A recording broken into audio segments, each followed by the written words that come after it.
Hello everyone, welcome to home science classes. Home science classes में आपका स्वागत है। कैसे हैं आप? आशा करती हूँ अच्छे होंगे, खुश होंगे, मस्त होंगे और पढ़ाई कर रहे होंगे। आपको पता है कि हम डिस्कस कर रहे हैं टेक्सटाइल को। टेक्सटाइल में भी जो हमारा टॉपिक चल रहा है वो दाग धब्बों से संबंधित है, धुलाई से संबंधित है। किस प्रकार के कपड़ों को हम किस मशीन के थ्रू धुल सकते हैं, इन सभी के बारे में हम चर्चा कर रहे हैं। तो इसी से संबंधित हमारे कल के क्वेश्चन हुए थे और कुछ क्वेश्चन आपके बाकी थे जिसको आज हम डिस्कस करने वाले हैं। और साथ ही साथ आपके कुछ भारत के जो परंपरागत वस्त्र हैं, उनसे चर्चा करने वाले हैं। बट इसकी जो डिटेल क्लास है, मतलब कि और इससे संबंधित क्वेश्चनों को कल हम डिस्कस करेंगे। तो आप कल की क्लास में जो कढ़ाई, जो भारत के पारंपरिक वस्त्र हैं, उनके बारे में पढ़कर आइएगा। उम्मीद है कि आपने अभी तक जो आपकी प्रैक्टिस सेट नंबर 16 तक हुई है, आपने सारी क्लासेस देखी होंगी। अगर नहीं देखी है तो एक बार जाकर ज़रूर देखें, बहुत ही इम्पोर्टेंट है, ठीक? और साथ ही साथ आप प्रैक्टिस भले ही देख रहे हैं, लेकिन थियरी की क्लासेस लेना मत भूलिएगा। आपको पता होगा, आप में से जितने भी लोग हमसे स्टार्टिंग से जुड़े हैं या जिन्होंने भी हमसे थियरी की क्लासेस पढ़ी हैं, उनको पता होगा कि जब हम थियरी की क्लासेस करते हैं तो उसमें मुख्य मुख्य बिंदुओं को हम ज़रूर नोट डाउन करते हैं और आपको साथ ही साथ बताते भी रहते हैं कि ये क्वेश्चन लास्ट टाइम आपसे पूछा गया था या ये क्वेश्चन बन चुके हैं, इन क्वेश्चनों के बनने की संभावना है। तो थियरी की क्लासेस से आपके काफ़ी डाउट क्लियर होते हैं, काफ़ी क्वेश्चन आपको समझ में आते हैं। तो आप प्रैक्टिस सेट करिए, साथ ही साथ थियरी की क्लासेस ज़रूर लीजिए, ठीक? चलिए, हम बढ़ते हैं आज के अपने पहले क्वेश्चन की तरफ। पहला क्वेश्चन है आपका, निर्भयता पूर्वक किसी भी साबुन या शोधक पदार्थ से धुलाई की जा सकती है। क्या सूती वस्त्रों को, ऊनी वस्त्रों से, ऊनी वस्त्रों को, रेशमी वस्त्रों को या फिर रेयॉन के वस्त्रों को? तो निर्भयता पूर्वक का क्या मतलब है? मतलब ये कि हम ऐसा कौन-सा कपड़ा है जिसको किसी भी साबुन या किसी भी शोधक पदार्थ में धुल सकते हैं। बहुत ज़्यादा उसके लिए हमें टेंशन लेने की आवश्यकता नहीं है कि हमारे रेशे घुल जाएँगे या कमज़ोर हो जाएँगे। तो ऐसा आपका ये जो सूती वस्त्र है, सूती वस्त्र आपके ऐसे होते हैं जिनको आप बिना किसी डर के किसी भी शोधक या फिर साबुन से आप इसकी धुलाई कर सकते हैं, ठीक? अगला क्वेश्चन है क्वेश्चन नंबर 2। वस्त्र को धोने से पहले ज़रूरी है, जब आप वस्त्र की धुलाई करने जा रहे हो तो उससे पहले आपको सबसे पहले इसमें सबसे ज़्यादा ज़रूरी क्या है? क्या पानी में फुलाना, मतलब वही जो हम अपने कपड़ों को धुलने से पहले एक बाल्टी में जो वो डिटर्जेंट डालकर अपने कपड़ों को फुलाते हैं, वो? या फिर उसको खंगालना? अरे भाई, जब तक हम वस्त्रों को धुलेंगे नहीं तो खंगालेंगे कैसे? मरम्मत करना एवं दाग धब्बे छुड़ाना या फिर भट्टी चढ़ाना? तो हम सब कपड़े की धुलाई करते हैं और ये बहुत अच्छे से जानते हैं कि जब हमें कपड़े को धुलना होता है तो उससे पहले क्या ज़रूरी है? उसमें सबसे पहले ज़रूरी ये होता है कि जो हमारे वस्त्र में फटा है, उसकी मरम्मत की जाए। मतलब फट गया है या जो उसकी सिलाई वगैरह उधड़ गई है, तो उसको सबसे पहले हमें उसकी मरम्मत करना होता है। फिर हमें उसके दाग धब्बों को छुड़ाना होता है। उसके बाद हम धुलाई की प्रक्रिया करते हैं।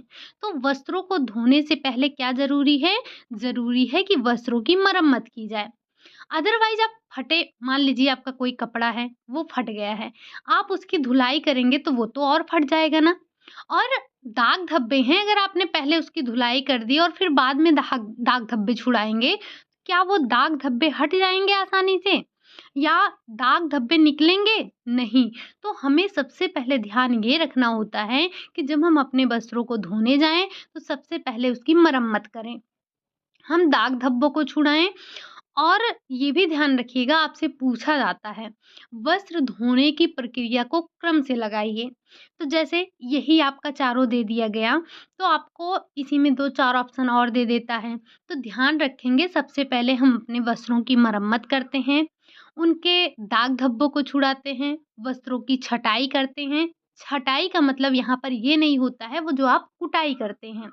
अर्थात आप साबुन या फिर जो भी डिटर्जेंट है आपका उसमें भिगोकर जो कुटाई करते हैं उस छटाई की बात नहीं हो रही है।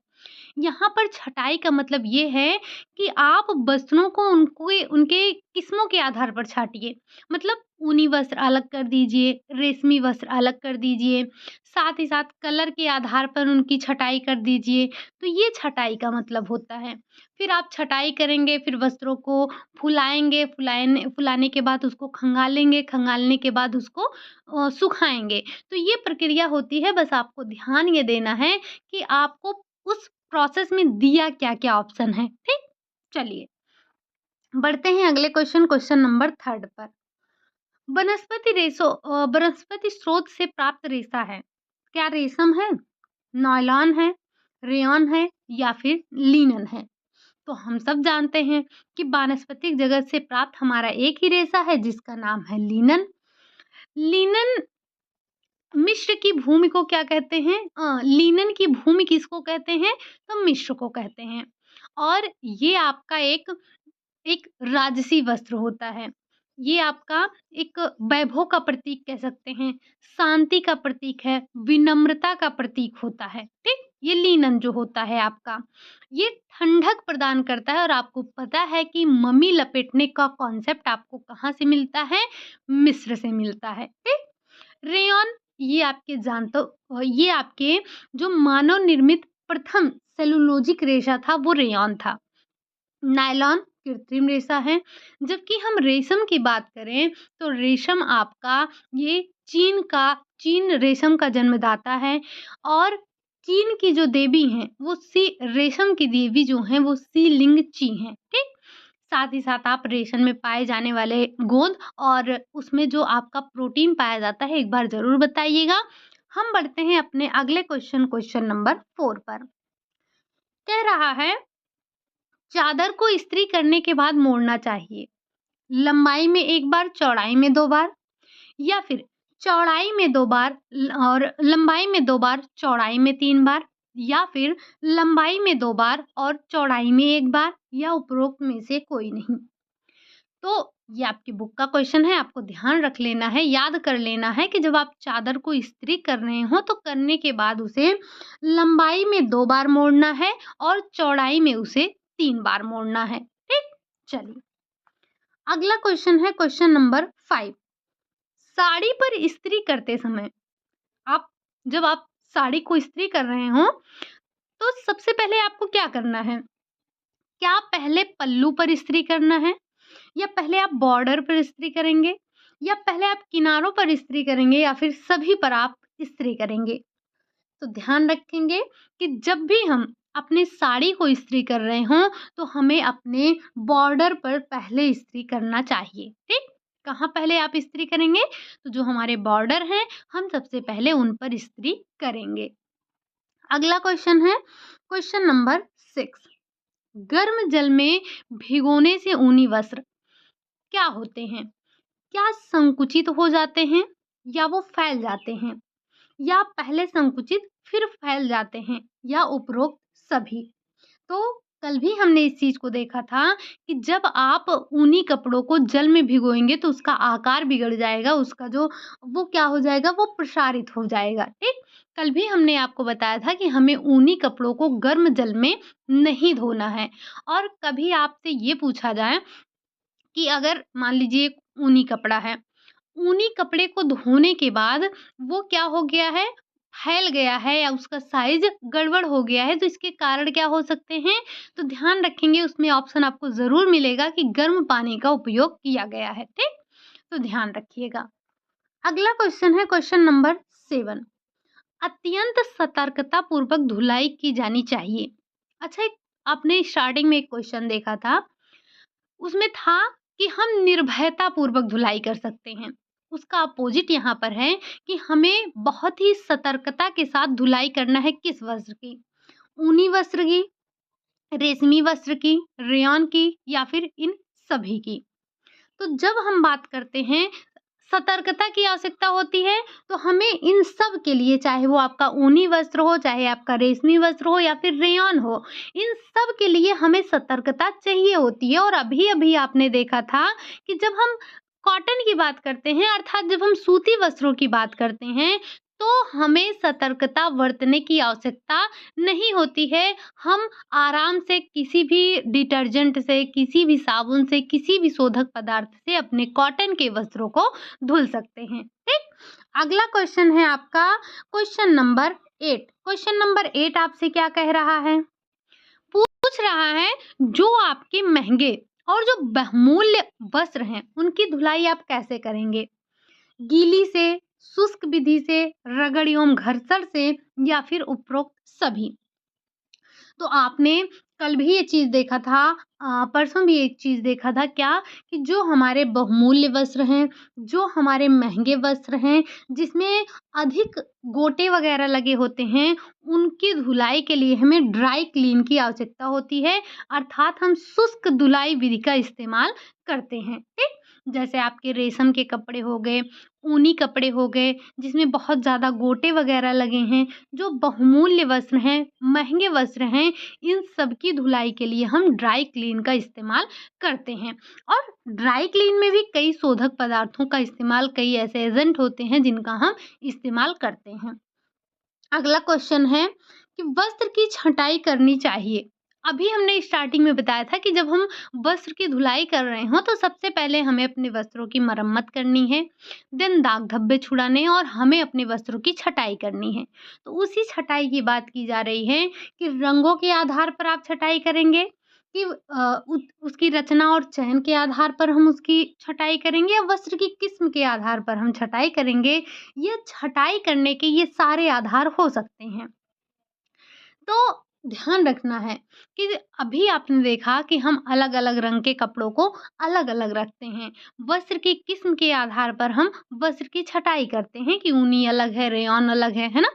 तो हमारे वस्त्रों की छँटाई करने के ये तीनों आधार हो सकते हैं। रंग के आधार पर भी हम छँटाई करते हैं, उसकी रचना और चयन के आधार पर भी हम छँटाई करते हैं, साथ ही साथ वस्त्र की किस्म क्या है उसके आधार पर भी हम वस्त्रों की छँटाई करते हैं। बढ़ते हैं अगले क्वेश्चन, क्वेश्चन नंबर 10। भट्टी नहीं चढ़ाना चाहिए, किसको? कढ़ाई वाले वस्त्र को, पेंटिंग वाले वस्त्र को, महीन एवं सूक्ष्म रचना वाले वस्त्र को, या फिर उपरोक्त सभी? तो भट्टी हमें इनमें से किसी को नहीं चढ़ाना चाहिए। मोटे जो कपड़े होते हैं हम उनको भट्टी चढ़ा सकते हैं, ठीक? लेकिन जो कढ़ाई वाले कपड़े हैं, पेंटिंग वाले कपड़े हैं, या जो महीन सूक्ष्म रचना वाले कपड़े हैं, ऐसे कपड़ों को हम भट्टी नहीं चढ़ाते हैं। तो उपरोक्त सभी आपका राइट आंसर हो जाएगा। अगला क्वेश्चन है आपका क्वेश्चन नंबर 11। भट्टी चढ़ाया जाता है किसको? मोटे सूती वस्त्र को, रेशमी वस्त्र को, रेयॉन वस्त्र को, या फिर ऊनी वस्त्र को? तो भट्टी चढ़ाने के लिए अभी-अभी हमने आपको बताया कि जो मोटे कपड़े होते हैं, हम उनको भट्टी पे चढ़ाते हैं, अर्थात जो हमारे मोटे और सूती कपड़े हैं, वो हम उनको भट्टी चढ़ाएँगे। वो भी कैसे? मोटे कपड़े होने चाहिए, हल्के पतले कपड़ों को नहीं। अगला क्वेश्चन है क्वेश्चन नंबर 12। तेज धूप में सुखाना चाहिए, श्वेत सूती वस्त्र को, रंगीन सूती वस्त्र को, ऊनी वस्त्र को, या फिर रेशमी वस्त्र को? और कल भी आपने एक चीज़ पढ़ा था क्या, कि जब हम तेज धूप में किसको, तो श्वेत सूती वस्त्र को हम तेज धूप में फैलाते हैं। कल भी हमने आपको एक चीज़ बताया था कि जैसे जो आपके व्हाइट कपड़े हैं, आप जब स्टार्टिंग में पहनना शुरू करते हैं तो 1-2 दिन बड़े साफ रहते हैं। जब आप उन्हें लगातार पहनते जाते हैं तो वो गंदे हो जाते हैं और धुलने के बाद भी उतना साफ नहीं दिखाई देता है। लेकिन जब आप उन्हीं सफ़ेद कपड़ों को धूप में फैला देते हैं तो वो क्या हो जाते हैं, तो वो प्राकृतिक रूप से विरंजित हो जाते हैं और आपका कपड़ा साफ हो जाता है। ठीक? कभी अगर नहीं ध्यान दिया है तो ध्यान दीजिएगा। एक कॉटन का कपड़ा होगा आपका, धुलेंगे, उतना साफ नहीं रहेगा, ठीक? लेकिन जब आप उसको धुलने के बाद धूप में, तेज़ धूप हो रही हो, आप उसमें जब उसको फैला के सुखाएँगे, सूखने के बाद उसमें चमक बढ़ जाती है, ठीक? और कल भी शायद हमने ऐसे ही कुछ क्वेश्चन किया था कि जो हम कॉटन के कपड़े को तेज़ धूप में फैलाते हैं तो इससे क्या होता है? तो वहाँ भी आपने देखा था कि चमक उसमें सफ़ेदी उसमें बढ़ जाती है। ठीक? चलिए, अगला क्वेश्चन है क्वेश्चन नंबर 13। चिकने घोलक ज्वलनशील एवं वाष्पशील होते हैं, अज्वलनशील एवं वाष्पशील होते हैं, उपरोक्त दोनों इनमें से कोई नहीं। जब आपने घोलक वाला चैप्टर पढ़ा था, तो उसमें क्या देखा था आपने कि कुछ आपके ज्वलनशील होते हैं और कुछ आपके अज्वलनशील होते हैं। लेकिन कॉमन क्या था कि दोनों, चाहे आपका ज्वलनशील होगा, चाहे आपका अज्वलनशील होगा, दोनों ही वाष्पशील होगा। अदरवाइज़ आपने देखा होगा जब आप पेट्रोल वगैरह से अपने कपड़ों के दाग धब्बे छुड़ाते हैं, तो उसकी महक जो होती है वो धीरे-धीरे उड़ जाती है, यानी कि वो वाष्पशील होते हैं। तो जो हमारे चिकने घोलक होते हैं, वो कैसे होते हैं? तो वो आपके ज्वलनशील और अज्वलनशील होते हैं, साथ ही साथ वाष्पशील भी होते हैं। अच्छा, क्या आप में से कोई ऐसा है जो कि मुझे एक-एक उदाहरण बता दे? एक ज्वलनशील का और एक अज्वलनशील का। वैसे लिखाया तो मैंने आपको कई था। जब हमने थ्योरी की क्लास ली थी तो वहाँ पर भी डिस्कस किया था और अभी हमने परसों जब प्रैक्टिस किया था तो वहाँ भी डिस्कस किया था। ज्वलनशील हमने आपको 3-4 बताए थे और अज्वलनशील हमने आपको 2 बताए थे। तो कोई एक-एक उदाहरण आप हमें बता दीजिए। हम बढ़ते हैं अपने अगले क्वेश्चन नंबर 14 पर। शुष्क धुलाई। शुष्क धुलाई का मतलब यहाँ पर ड्राई क्लीन की बात हो रही है। ड्राई क्लीन में प्रयुक्त किया जाता है साबुन पानी घोल या साबुन पानी को, अम्लीय प्रतिकर्मक को, वसा घोलक एवं अवशोषक को या फिर क्षारीय प्रतिकर्मक को। तो जब हम शुष्क धुलाई की बात करते हैं, तो शुष्क धुलाई में आप इस्तेमाल क्या करते हैं? तो हम वहाँ पर वसा घोलक और वसा अवशोषक का इस्तेमाल करते हैं। क्या? वसा घोलक और वसा अवशोषक। अगर आपने इससे पहले वाले क्वेश्चन का आंसर दिया तो ठीक है, अगर नहीं दिया तो कोई एक-एक उदाहरण हमें वसा घोलक और वसा अवशोषक का दीजिए। एक वसा अवशोषक कौन-सा है और एक वसा घोलक कौन-सा है? हमें कमेंट करके बताइएगा। हम बढ़ते हैं अगले क्वेश्चन नंबर 15। शुष्क धुलाई करने के पश्चात हमें, जब हम शुष्क धुलाई कर लेते हैं अर्थात जब हम ड्राई क्लीन कर लेते हैं, तो हमें क्या करना चाहिए? वस्त्र को छायादार स्थान में 1 दिन के लिए सुखाना चाहिए। उसे तुरंत इस्त्री कर देना चाहिए, धूप में 12 घंटे तक सुखाना चाहिए या फिर इनमें से कोई नहीं। तो जब भी आप ड्राई क्लीन करें तो अपने वस्त्रों को ध्यान रखें कहाँ पर सुखाएँगे, तो आप अपने वस्त्रों को छायादार स्थान पर सुखाएँगे और कितने दिन के लिए? तो 1 दिन के लिए। हमें उसे धूप में नहीं ले जाना, हमें उसे तुरंत इस्त्री भी नहीं करना है। तो शुष्क धुलाई के पश्चात हम अपने वस्त्रों को 1 दिन के लिए छायादार स्थान पर सुखाएँगे। ठीक? चलिए, बढ़ते हैं अगले क्वेश्चन नंबर 16 है, चिकनाई अवशोषक द्वारा क्या किया जाता है? आप चिकनाई अवशोषक के थ्रू क्या करते हैं? क्या वस्त्र की अच्छी धुलाई हो जाती है? वस्त्र के केवल दाग धब्बे, चिकनाई युक्त दाग धब्बे हटाए जाते हैं या फिर पूरे वस्त्र को साफ करते हैं या फिर इनमें से कोई नहीं? तो क्या चिकनाई अवशोषक का इस्तेमाल क्यों किया जाता है? जो हमारे चिकनाई अवशोषक हैं, उनका इस्तेमाल इसलिए करते हैं ताकि जो हमारे वस्त्रों पर चिकनाई युक्त दाग धब्बे लगे हुए हैं, हम उनको हटा सकें। यही तो करते हैं हम कि आप पूरे वस्त्रों को नहीं, हम पूरे वस्त्रों पर क्यों लगाएँगे चिकनाई अवशोषक या फिर जो घोलक का इस्तेमाल करते हैं, वो सिर्फ़ हम दाग धब्बों को छुड़ाने के लिए इस्तेमाल करते हैं। ठीक? चलिए, अगला क्वेश्चन है क्वेश्चन नंबर 17। एक क्वेश्चन है आपके लिए कि ये जो पसीना होता है, क्या होता है? पसीना। ये प्राणिज दाग है या ये वानस्पतिक दाग है या इसकी कोई अन्य श्रेणी है? एक बार कमेंट करके ज़रूर बताइएगा। हम बढ़ते हैं अगले क्वेश्चन नंबर 17 पर। कह रहा है शुष्क धुलाई की जानी चाहिए चौड़े मुँह वाले पात्र में, संकरे मुँह वाले पात्र में, उपरोक्त दोनों या फिर इनमें से कोई नहीं। अब अगर आपने क्लास ली होगी थियरी की तो शायद आपको समझ में आ रहा होगा। शुष्क धुलाई करने के लिए आप कभी भी चौड़े मुंह वाले पात्र का इस्तेमाल नहीं करेंगे। किसका करेंगे? हम करेंगे सकरे मुंह वाले पात्र का इस्तेमाल। रीजन क्या है? आप में से कोई बता सकता है कि शुष्क धुलाई के लिए हम सकरे मुंह का इस्तेमाल क्यों करते हैं? अगर आपने क्लास को ध्यान से सुना होगा तो आपको इसका जवाब पहले मिला होगा कि ये जो आपके शुष्क धुलाई में आप इस्तेमाल कर रहे हैं वसा घोलकों का, ये क्या होते हैं? ये होते हैं वाष्पशील। ठीक? चलिए, तो हम कभी भी ड्राई क्लीन के लिए जो पात्र का इस्तेमाल करेंगे वो सकरे मुंह वाला करेंगे, चौड़े मुंह वाला नहीं। अगला क्वेश्चन है क्वेश्चन नंबर 18। फर एवं फेल्ट वस्त्र की धुलाई के लिए उत्तम रहता है क्या?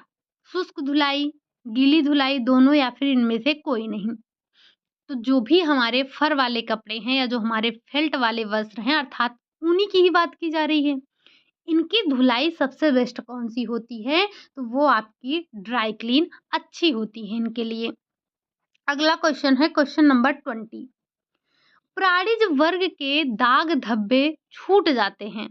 अगर आपके पास कोई प्राणिज दाग धब्बा है, एक उदाहरण बताइएगा कि प्राणिज दाग धब्बों का कोई भी एक उदाहरण आप हमें दीजिएगा।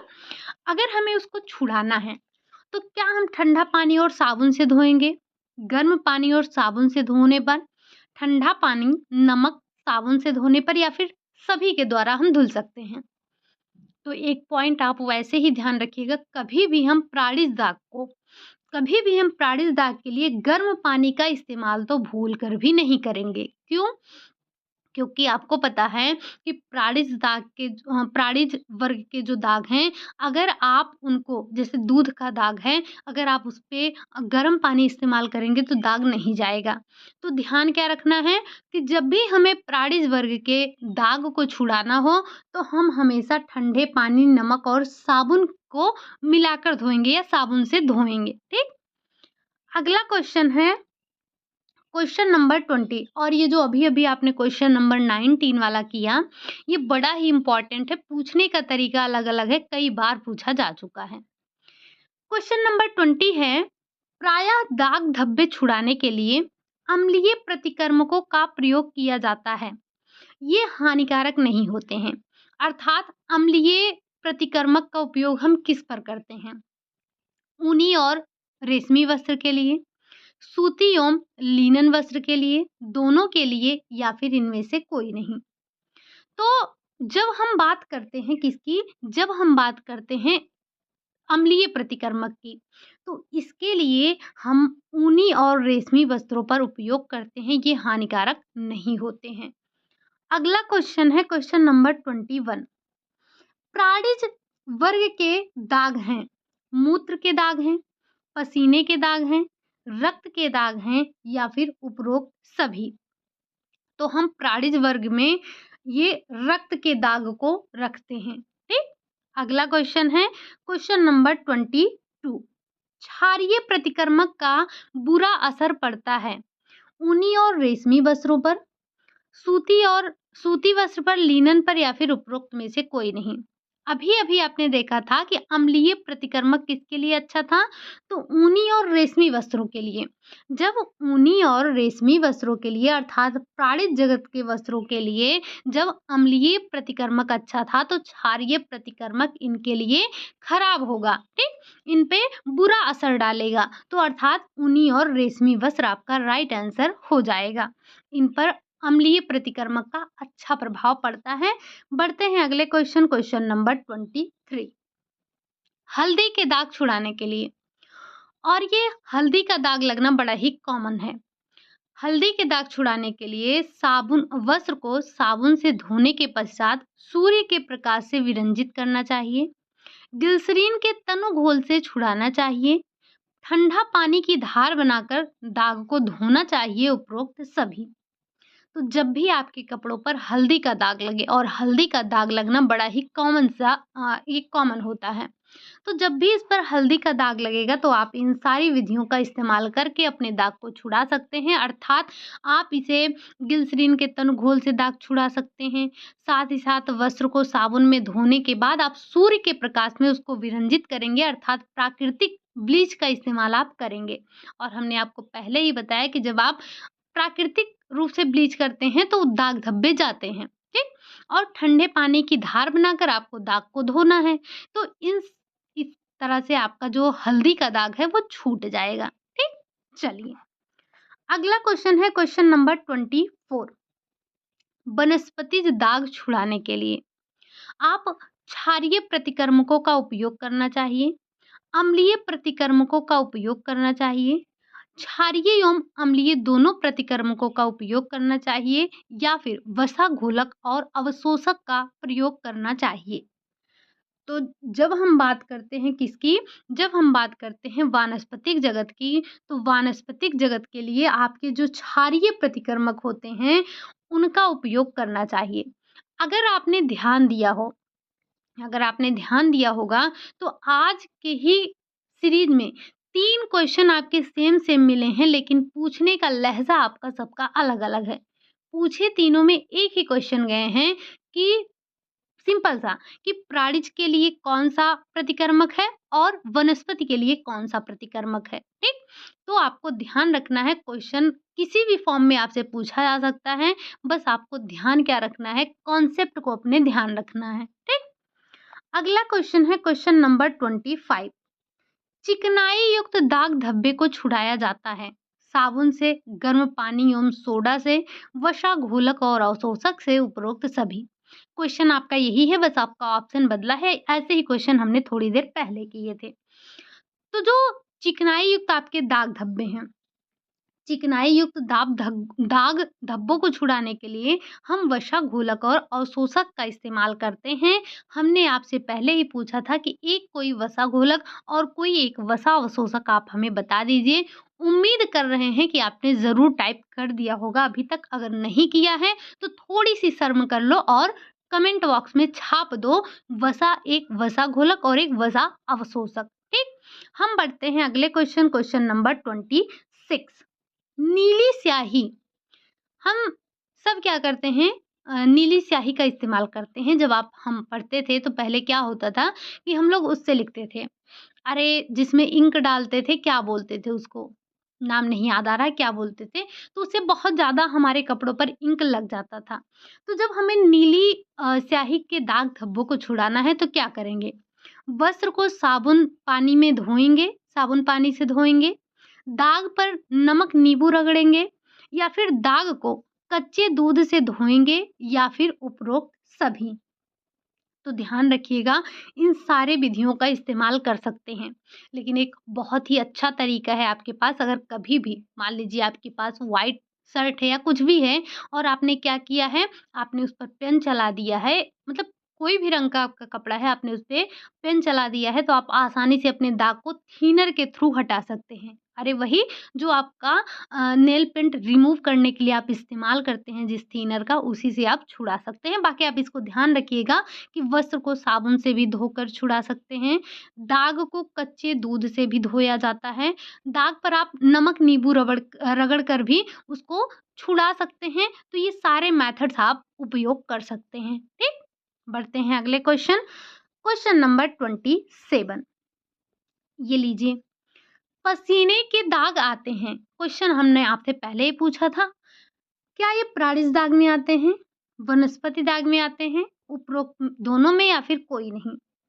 तो अभी तक हम इतने दिन से प्रैक्टिस कर रहे हैं, हमने अक्सर जब भी ऑप्शन रखा तो आपके लिए ऐसा ऑप्शन रखा, उपरोक्त दोनों या फिर उपरोक्त सभी। आज आपको काफ़ी समय बाद एक ऐसा आंसर मिल रहा है जिसमें हम टिक कर रहे हैं इनमें से कोई नहीं।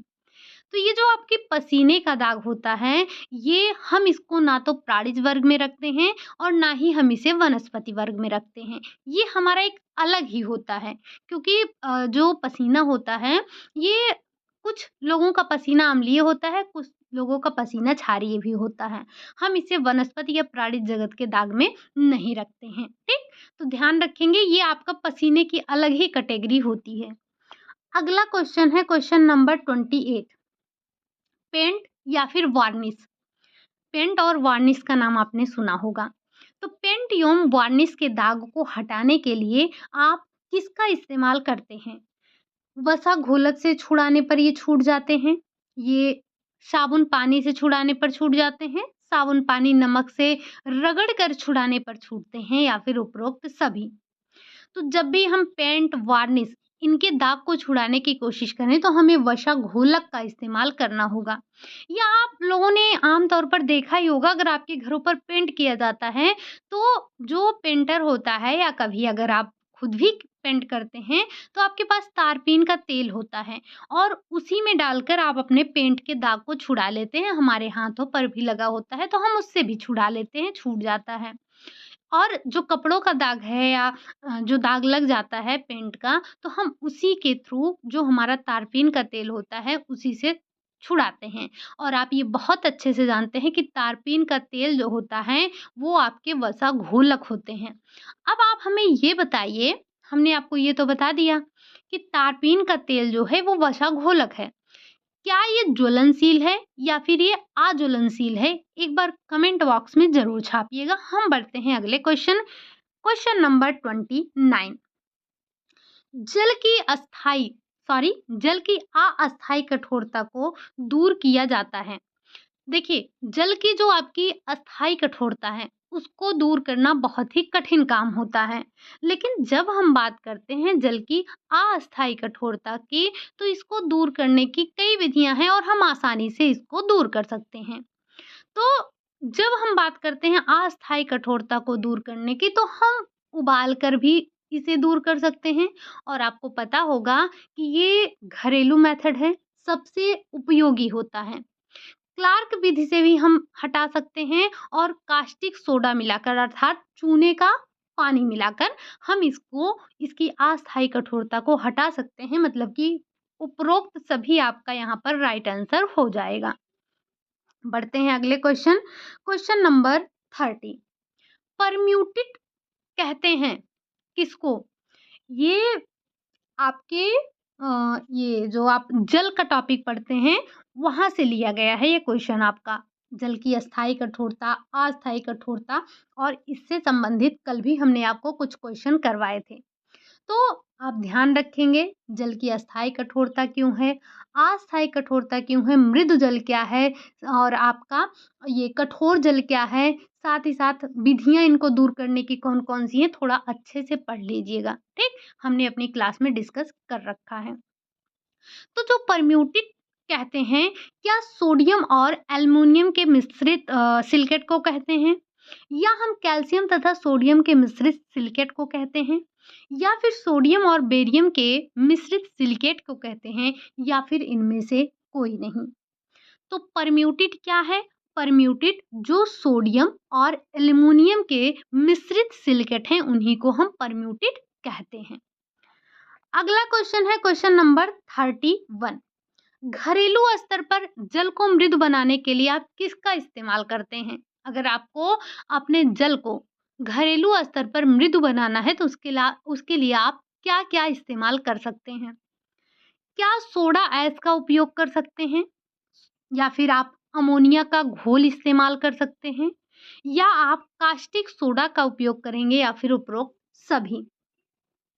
तो घरेलू स्तर पर हमारे जल को मृदु बनाने के लिए ये सारे विधियों का उपयोग कर सकते हैं। हम सोडा ऐश का उपयोग कर सकते हैं, या हम अमोनिया का घोल उसमें डाल सकते हैं, या फिर हम कास्टिक सोडा का इस्तेमाल कर सकते हैं, जिससे हमारा जो जल है वो मृदु बन जाए। और हमने आपको एक चीज़ और बताया, क्या? कि अगर हमें जल की अस्थायी कठोरता दूर करनी है तो ये बहुत ही मुश्किल काम होता है, लेकिन अस्थायी कठोरता को हम आसानी से हटा सकते हैं। और आपके लिए कौन-सा जल अच्छा होता है? तो मृदु जल अच्छा होता है। ये कैसा होता है? रंगहीन, गंधहीन, स्वादहीन होता है। ठीक? बढ़ते हैं अगले क्वेश्चन, क्वेश्चन नंबर 32। ज़ेवल वाटर को कहा जाता है, ज़ेवल वाटर को हम और क्या कहते हैं? हाइड्रोजन पेरोक्साइड कहते हैं, पोटेशियम परमैंगनेट कहते हैं, सोडियम बेंजोएट कहते हैं, या फिर सोडियम हाइपोक्लोराइट के नाम से जानते हैं। जब हम बात करते हैं ज़ेवल वाटर की, तो ज़ेबल वाटर को आप सोडियम हाइपोक्लोराइट के नाम से जानते हैं। कहीं न कहीं आपने इसे नोट डाउन कर लेना है। वैसे हम अपने थ्योरी की क्लास जब पढ़े थे तो सारी चीज़ों को डिस्कस कर लिए थे। फिर से आपसे कह रहे हैं थ्योरी की क्लास ज़रूर लेते चलिए, चाहे स्पीड बढ़ाकर देख लीजिए। बस बोला क्या जा रहा है वो आपके कानों में समझ आना चाहिए आपको, इतनी स्पीड आप बढ़ाकर देखिएगा। बढ़ते हैं अगले क्वेश्चन नंबर 33। सूती वस्त्र को धुलकर क्लफ देने के फायदे हैं। आप क्लफ देते हैं किस पर? सूती वस्त्रों पर। धुले बिना धुल कर देते हैं। तो इससे होता क्या है? क्या वस्त्र का लुजलुजापन कम होता है? लुजलुजापन कम होता है, कड़कपन आता है, शक्ति पैदा होती है या उपरोक्त सभी? तो राइट आंसर आपका हो जाएगा उपरोक्त सभी। जो आपके सूती वस्त्र होते हैं, हम उनको धुलकर क्लफ देते हैं। अब जब जैसे जो सूती वस्त्र होता है वो धुलने के बाद लुजलुजा सा हो जाता है, ठीक? तो उसके लुजलुजेपन को हम दूर करने के लिए उस पर क्लफ देते हैं, जिससे उसका लुजलुजापन जो है वो दूर होता है, हल्का उसमें कड़कपन आता है, शक्ति आ जाती है। शक्ति, सख्त मतलब कड़ा, वही बात कही कही जा रही है। तो उपरोक्त सभी आपका राइट आंसर हो जाएगा। अगला क्वेश्चन है क्वेश्चन नंबर 34। अब यहाँ से आपके आ रहे हैं कुछ भारत के परंपरागत वस्त्र, जिनको हम आज कुछ क्वेश्चन डिस्कस करेंगे। मतलब अभी 45 तक हम आज डिस्कस करेंगे। बाकी जो कल की आपकी क्लास होगी उसमें पूरे के पूरे आपके भारत के परंपरागत वस्त्र, कढ़ाई, कौन सा वस्त्र कहाँ का प्रसिद्ध है, क्यों प्रसिद्ध है, इन सबसे रिलेटेड हम क्वेश्चन कल की क्लास में डिस्कस करेंगे। तो आपको बताना है कि ढाका का मलमल का निर्माण होता था किससे? क्या सूती रेशे से, ऊनी रेशे से, कृत्रिम रेशे से या फिर रेशमी रेशे से? ढाका का मलमल ये सूती रेशों से निर्मित होता था। इसकी काफ़ी विशेषताएँ हैं। एक बार आप ढाका के मलमल की क्लास, मतलब जो भारत के परंपरागत वस्त्र हैं, उनकी क्लास ज़रूर लीजिएगा, क्योंकि बहुत ही इम्पोर्टेंट है और काफ़ी क्वेश्चन यहाँ से पूछे जाते हैं। हम बढ़ते हैं अगले क्वेश्चन नंबर 35। इसी में आपका एक शबनम नाम आता है। शबनम, शबनम का अर्थ क्या होता है? आबे रवा, शबनम, वफ्त हवा, इन सब का अर्थ क्या होता है? क्या शबनम का अर्थ होता है ओस की बूंद के समान, या फिर सपनों से भी सुंदर, या पानी के लहरों के समान, या फिर इनमें से कोई नहीं? तो जब आप शबनम की बात करते हैं तो शबनम का अर्थ होता है ओस की बूंद के समान, ठीक? अगला क्वेश्चन है क्वेश्चन नंबर 36। पटोला वस्त्र प्रसिद्ध है गुजरात का, राजस्थान का, गुजरात का, बिहार का या फिर उत्तर प्रदेश का? तो जब हम पटोला की बात करते हैं तो पटोला आपका कहाँ का प्रसिद्ध है? पटोला आपका गुजरात का प्रसिद्ध है। राजस्थान की बांधनी आती है, बिहार की मधुबनी पेंटिंग आती है। नाम आप सभी ने सुना होगा। टेट, सीटेट, इनका तो फेवरेट क्वेश्चन है। क्या मधुबनी पेंटिंग का संबंध कहाँ से है? बिहार से है, ये आप सभी जानते हैं। उत्तर प्रदेश की जब हम बात करते हैं तो इसमें आपको दो नाम सुनने को मिलते हैं। क्या? एक तो बनारस का ब्रोकेड और दूसरा है लखनऊ की चिकनकारी। तो ये दोनों का संबंध आपका उत्तर प्रदेश से है। कभी भी आपसे पूछा जाए कि ब्रोकेड का संबंध किससे है? उत्तर प्रदेश, या फिर आपको ऑप्शन में बनारस मिलेगा, या फिर आपसे चिकनकारी की बात की जाएगी तो भी आपको उत्तर प्रदेश या फिर लखनऊ मिलेगा, ठीक? चलिए, अगला क्वेश्चन है क्वेश्चन नंबर 37। मिल ही गया। ब्रोकेड का ब्रोकेड वस्त्र प्रसिद्ध है कहाँ के हैं? गुजरात के, केरल के, बनारस के या उड़ीसा के?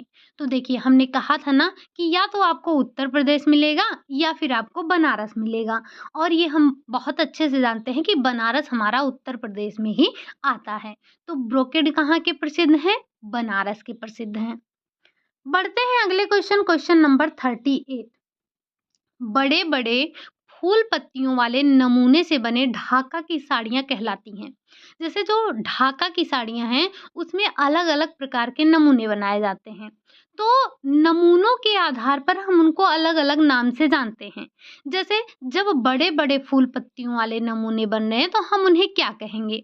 क्या हम उन्हें फुलवार कहेंगे, तोरेदार कहेंगे, जतार कहेंगे या फिर पन्ना हजारे कहेंगे। और ये सारे नाम कहाँ के हैं?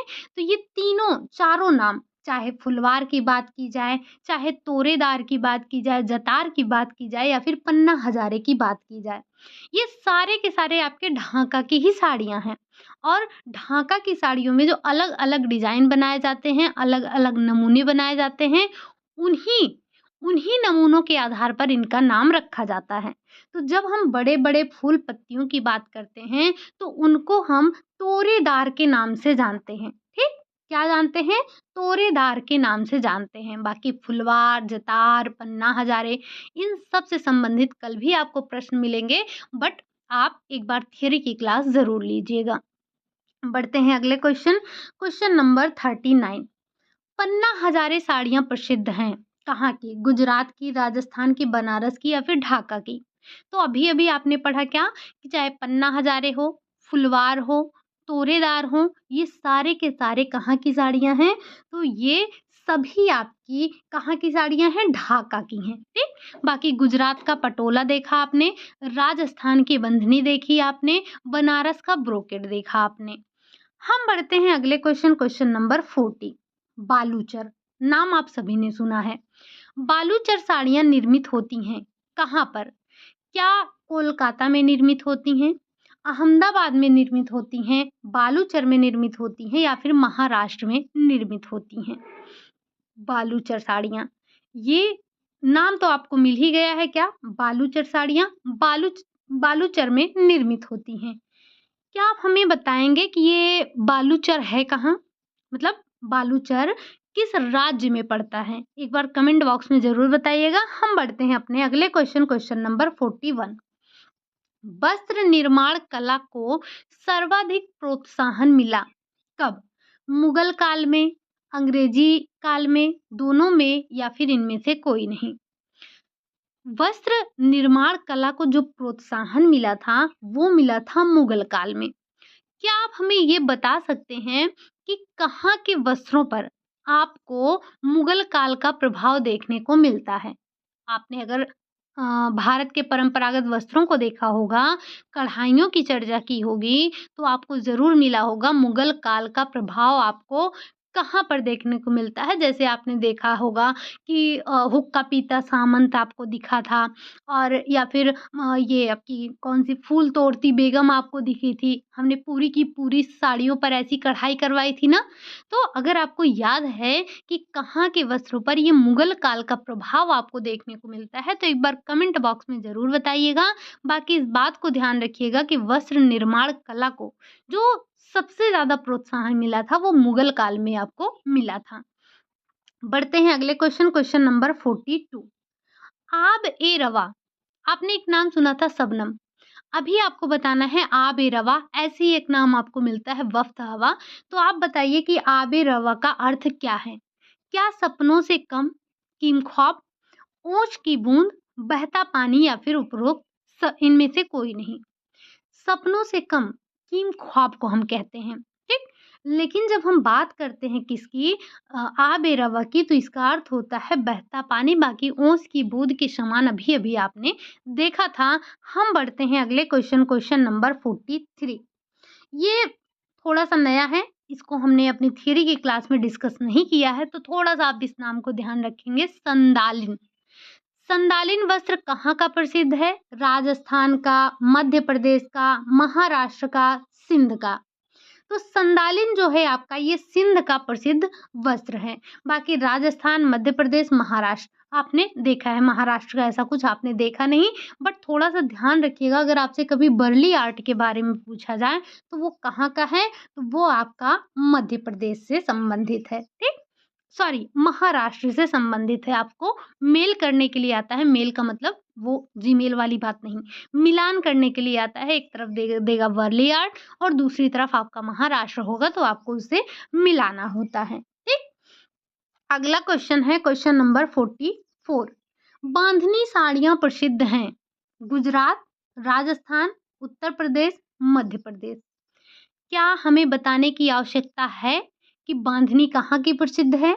जी नहीं, फिर भी ये राजस्थान की है। गुजरात का पटोला आपने देखा, उत्तर प्रदेश में आपने 2 देखा, ब्रोकेड और चिकनकारी।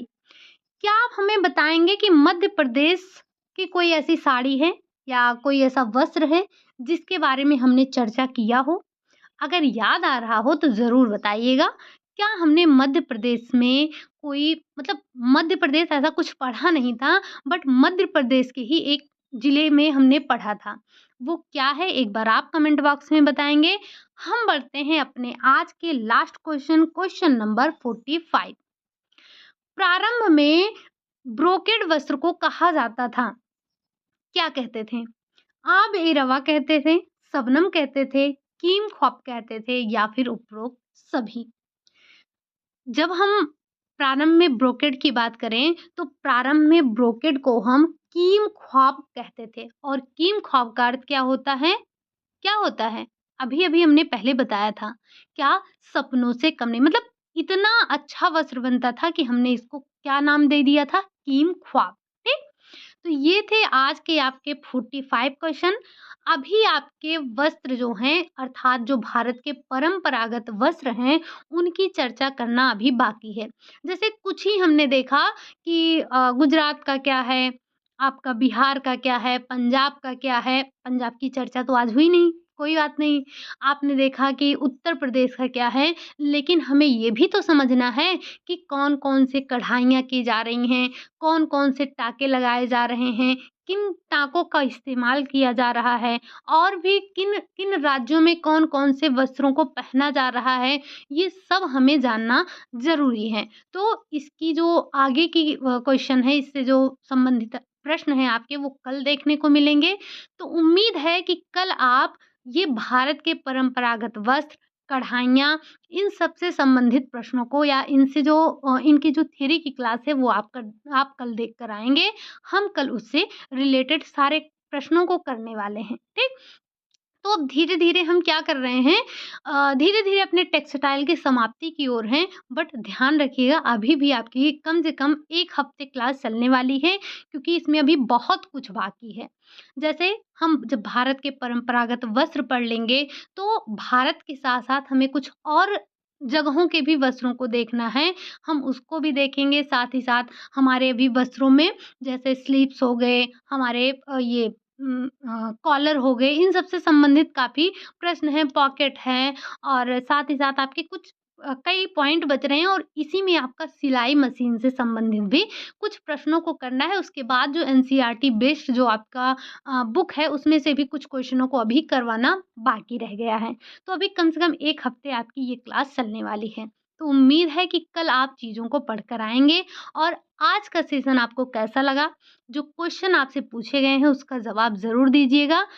बाकी कितने क्वेश्चन आपने सही किए हैं, ये ज़रूर बताइएगा, ठीक? क्योंकि आपने सब कुछ ऑलमोस्ट आपने कुछ भी छोड़ा नहीं है, सब कुछ पढ़ रखा है, तो हम कुछ ऐसा बहुत नया नहीं पढ़ते हैं। हाँ, जो हमने पढ़ा है, उसी में कुछ बिंदु हमारे रह गए हैं, जिनको हम अपने प्रश्नों के माध्यम से करते हैं। तो उम्मीद है कि सेशन आपको पसंद आया होगा, क्वेश्चन आपको पसंद आए होंगे। आपने काउंट भी किया होगा कि आपने कितना क्वेश्चन सही किया और अभी तक तो आपने बता भी दिया होगा कि आपने कितना क्वेश्चन सही किया है और जो बिंदु भी आपको नए लगे होंगे, आपने उन्हें कहीं न कहीं नोट डाउन ज़रूर किया होगा। तो अगर आप पहली बार चैनल पर आए हैं तो सब्सक्राइब कर लीजिएगा, बेल आइकन प्रेस करना ना भूलिएगा क्योंकि होता क्या है कि कभी-कभी नोटिफ़िकेशन भी नहीं जाता है और अगर आप बेल आइकन नहीं प्रेस करते हैं तो नोटिफ़िकेशन बिल्कुल भी नहीं जाएगा, तो आप दूसरे दिन क्लास ऐसे खोजते रहेंगे। तो इससे अच्छा है कि आप जो है चैनल को सब्सक्राइब कर लीजिए, जिससे जब भी क्लास अपलोड हो वैसे हमारा टाइमिंग है 3 पीएम बट कभी-कभी हो जाता है टेक्निकल इश्यू आ जाता है या कुछ भी, तो क्लास आपकी लेट हो जाती है, अदरवाइज़ 3 पीएम पर आपको आपकी क्लास मिल जाती है। तो चलिए फिर आज के लिए यही इतना रखते हैं। बताइएगा ज़रूर आपने कितना क्वेश्चन 45 में से सही किया। हम मिलते हैं नेक्स्ट क्लास में, तब तक के लिए खुश रहिए, मस्त रहिए, पढ़ाई करते रहिए, रिवीज़न ज़रूर करिए, ठीक? ये मैं आपको हर दिन बोलती हूँ क्योंकि रिवीजन करना बहुत ज़रूरी है, नहीं तो एग्ज़ाम में होता क्या है, हमारे आते हुए क्वेश्चन भी गलत हो जाते हैं। क्यों? क्योंकि हमारे रिवीजन में कहीं न कहीं कमी रह जाती है। चलिए फिर मिलते हैं नेक्स्ट क्लास में, तब तक के लिए खुश रहिए, मस्त रहिए, पढ़ाई करते रहिए। Bye bye, take care.